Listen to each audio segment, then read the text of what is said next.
வணக்கம். இனிய புத்தாண்டு தின நல்வாழ்த்துக்கள். இன்னைக்கு புது வருஷம் ஸ்டார்ட் ஆயிருச்சு 2026.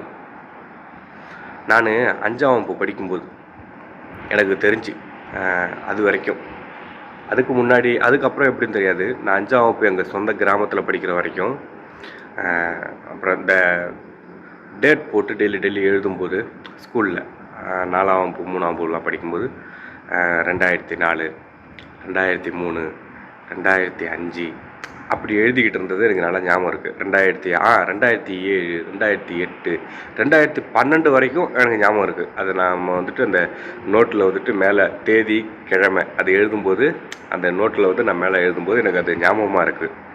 அதுக்கப்புறம் வருஷங்கள் போனது ஞாபகம் இல்லை. அப்போ நான் நினச்சிருக்கேன், 2008ன்னு போடணும் இந்த வருஷம் முழுக்க, 2007ன்னு போடணும் இந்த வருஷம் முழுக்க. அதுபோல் 2026க்கு வந்திருக்கேன். நான்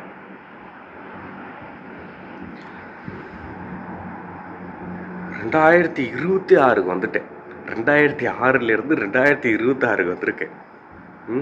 20 வருஷங்கள் இடையில இருக்குது. நான் அப்போ அந்த நோட்டில் எழுதுனதுலேருந்து இவ்வளோ தூரம் மாற்றங்கள் வாழ்க்கையில்.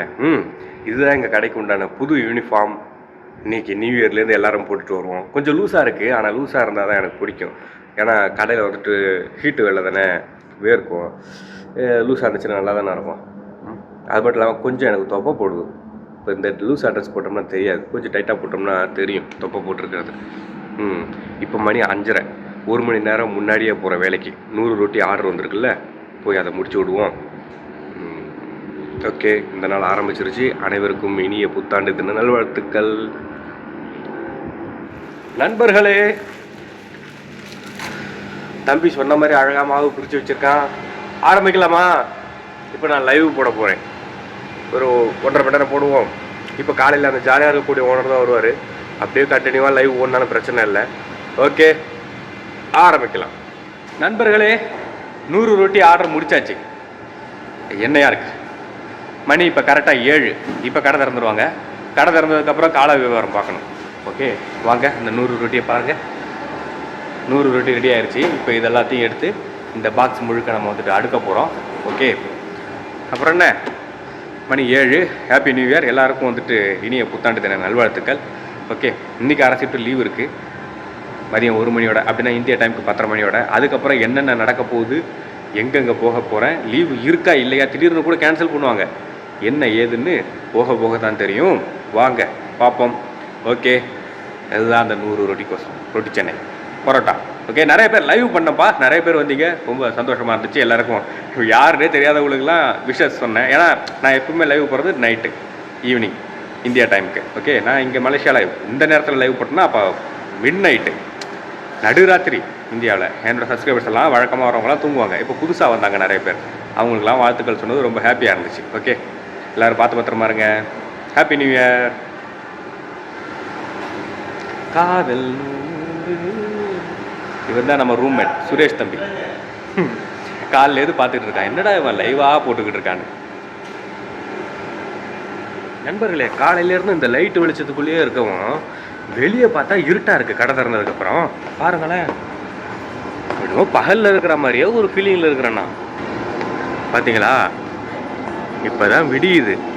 ஆனால் நம்ம இவ்வளோ வேலை பார்த்துட்டோம். அதுக்குள்ளே 1 மணி நேரம் லைவ் போட்டுட்டோம், 100 ரொட்டி ஆர்டர் போட்டுட்டோம், எல்லாம் ரெடி பண்ணி வச்சாச்சு, மாவு அரைச்சிருக்கிறோம். ஓ மை காட், இன்னும் இப்போ தான் விடியுது. நியூ இயர் உள்ளேயே வெளிச்சத்துலேயே இருக்கவும் நம்மளுக்கு தெரிய மாட்டேங்குது மணி எத்தனை என்ன ஏது. மணி மட்டும்தான் தெரியுது. வெளியே என்ன மாதிரி கிளைமேட் இருக்குது, சுச்சுவேஷன் எப்படி இருக்குது, மழை பெய்யுதா, கூலிங்காக இருக்கா, ஹீட்டாக இருக்கா, எதுவுமே தெரியப்படாது. இதுதான் வெளிநாடோ. நண்பர்களே, புது ட்ரெஸ் எப்படி இருக்குது கடையோடது? எங்கள் முதலாளி சொல்கிறாரு, நான் இது போல் நான் கண்டிப்பாக ஊருக்கு போகிறேன் அப்படின்னு சொல்லி பேசிட்டு நான் சொன்னேன், நான் ஊருக்கு போயிட்டேன்னா என்ன நினச்சி நீங்கள் ஃபீல் பண்ணாதீங்க. நான்லாம் ஃபீல் பண்ண மாட்டேன்.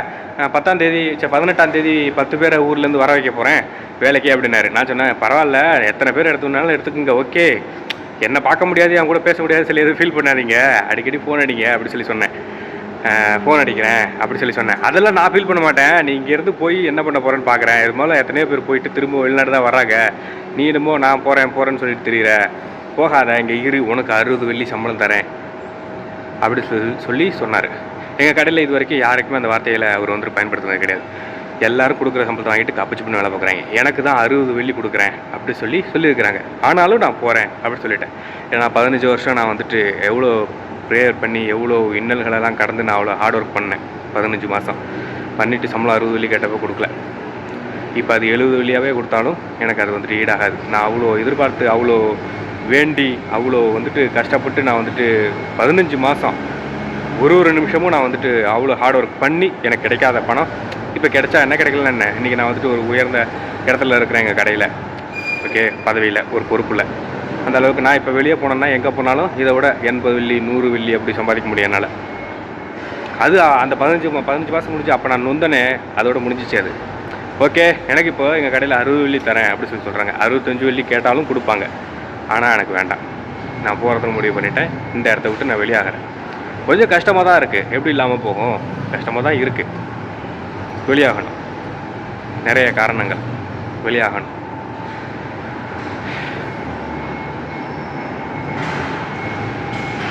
நண்பர்களே, கையோட இந்த புது ட்ரெஸ்ஸு புது யூனிஃபார்ம் எப்படி இருக்குன்னு சொல்ல மறந்துடாதீங்க. நண்பர்களே, எங்கள் முதலாளிக்கு நான் வேலை முடிஞ்சு போனால் மட்டும் பொறுக்காது. இவ்வளோ நேரம் அந்த கார் இருக்குல்ல, அந்த காரில் ஜாமான்கள்லாம் இருக்குது, சில முக்கியமான பொருட்கள். அதை மற்றவங்களெல்லாம் விட்டால் லேட் ஆகும். நான் 1 மணிக்கு வேலை முடிஞ்சு போகக்கூடியவன். என்னை விட்டு அதை மாற்றிட்டு போயிடு அப்படின்னு சிம்பிளாக சொல்கிறாரு. சரிட்டு போய் கதவை திறந்தா ஏகப்பட்ட வேலை எல்லாத்தையும் முடிச்சுட்டு இப்போ 20 நிமிஷம், மணி 1:20 இப்போ தான் போய்கிட்டு இருக்கேன் சாப்பாடு கட்டிட்டு. செம ஸ்பீடாக முடிச்சுமே 20 நிமிஷம் ஆச்சு. காலையில் 100 ரொட்டி போட்டிருக்கேன். காலைல சீக்கிரமாக வந்து, நீ எதுக்குடா சீக்கிரமாக வந்த, நீ எப்பவும் வரக்கூடிய நேரத்துக்கு வந்து முடிக்க வேண்டியதானே அப்படிங்கிறாரு. So sad at the moment. It's okay. கடை திறந்த உடனே ஆர்டருக்கு உண்டான ரொட்டி எடுக்கிறதுக்கு ஆள் வந்துட்டாங்க. எப்பவும் 8 மணிக்கு தான் வருவாங்க. இன்றைக்கி வந்துட்டு சீக்கிரமாகவே வந்து எடுத்துட்டாங்க அந்த 100 ரொட்டியை. நான் லேட்டாக வந்திருந்தேன் அப்படின்னா முடிச்சிருக்க முடியாது, பேர் கேட்டிருக்கும் கடைக்கு. அதெல்லாம் அவங்களுக்கு முக்கியம் இல்லை. நான் அதில் ஒரு 1 மணி நேரம், இப்போ ஒரு 20 நிமிஷம் எக்ஸ்ட்ரா தான் வேலை பார்த்துருக்கேன். இது வேஸ்ட்டாக போச்சு, அவ்வளோதான். அரை மணி நேரம் அரை ஷிஃப்ட்டு எனக்கு லீவ் விட்டால் அதில் ஒரு அரை மணி நேரம் எப்பயுமே பேசாமல் நிற்கும் எனக்கு வழக்கமாக. ஒரு நாளுக்கு உண்டான லீவை 4 டைம் லீவ் எடுக்கக்கூடியது நான் ஒரு ஆள் தான் எங்கள் கடையில். என்ன பண்ணுறது, எவ்வளோ கஷ்டப்பட்டு ஒரு நல்ல பொசிஷனுக்கு எங்கள் கடைக்கு நான் வந்ததுனால எனக்கு தான் அதனால் கஷ்டம். எந்த வகையிலுமே லாபம் இல்லை. என்ன 60 வெள்ளி தரேன் அப்படின்னு அந்த வாய் திறந்து சொன்னார், அவ்வளவுதான். மற்றபடி எந்த ஒரு இதுவுமே நான் அனுபவிக்கல. அந்த 60 வெள்ளியை நான் அனுபவிக்க தயாராகவும் இல்லை. ஓகே, இப்போ நம்ம ரூமுக்கு போகிறோம். நான் இதுக்கு இங்கே ஏற்கனவே வேலை செஞ்சார்ல பந்தாரி, அவர் பார்க்க போகலான்னு நினைக்கிறேன். வேறு ஏதாவது ஒன்று பண்ணலாம் இன்றைக்கி, வாங்க. ஏன் ஏதாவது ஒன்று பண்ணலாம்னு சொல்கிறேன்னா, ஜாமான் வாங்க போகிறதுக்கு என் கூட இருந்த ஆள் நம்ம ஊருக்கு போகிறதுக்கு ஒரு 4-5 நாளுக்கு முன்னாடி போய் வாங்கலாம், இப்போவே போய் வாங்கினா அது வந்துட்டு ரூமில் சும்மா தான் இருக்க போகுது, அதனால் கடைசியில் நீ ஊருக்கு போகிறதுக்கு முன்னாடி வாங்கிக்கலாம் அப்படின்னு சொல்லியிருக்கிறாரு. ஊருக்கு போகிறது வந்துட்டு உறுதியாயிருச்சு, அதில் எந்த ஒரு மாற்று கருத்தும் கிடையாது. ஓகே, நான் இப்போ ஃபஸ்ட்டு இங்கே வேலை செஞ்ச வந்தாரியவோ இல்லை ஏதோ ஒன்று பண்ணலாம், இல்லைன்னா கேளுக்காவது எங்கேயாவது போகலாம். ஓகே, வீட்டிலே இருந்தோன்னு வச்சுக்கங்களேன், சில பேரோட நினைவுகள்லாம் வந்து ரொம்ப கொல்லும். நண்பர்களே, ஜாமான் வாங்கிறதுக்கு எங்கேயாவது போகலாம் வெளியேன்னு பார்த்தா, என் கூட வரக்கூடிய ஆள் நம்ம ஊருக்கு போகிறதுக்கு கடைசி 4 நாளுக்கு முன்னாடி நம்ம போய் வாங்கிக்கலாம் அப்படின்ட்டார். சரி, ஃபஸ்ட்டு இங்கே வேலை செஞ்ச பந்தார்கிட்ட ஃபோன் அடிச்சு கேட்டால் அவர் என்னன்ட்டார், அது ஒரு கடைசி ஒரு 10 நாள் இருக்கும் போய் வாங்கிக்கலாம்ப்பா அப்படின்னு சொல்லிட்டார்.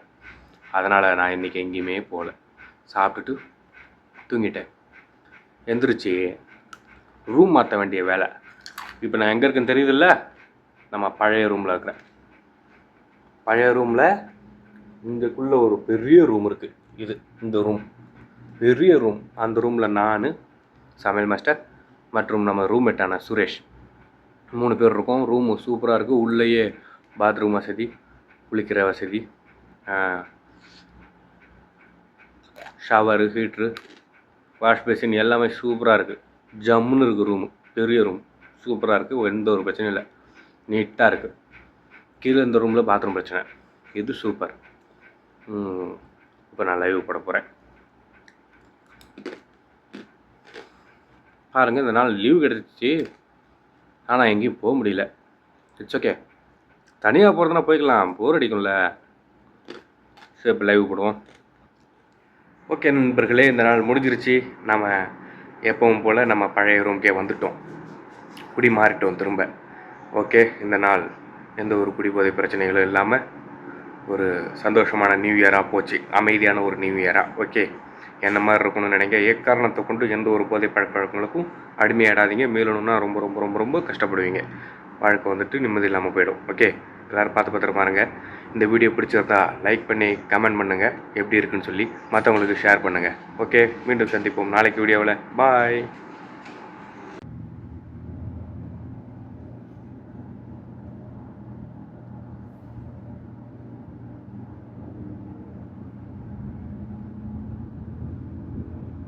நான் இப்போ படுத்துருக்கேன். படுத்துக்கிட்டே நிலாவையும் பார்க்குறேன், நட்சத்திரத்தையும் பார்க்குறேன், சிட்டியவும் பார்க்குறேன்.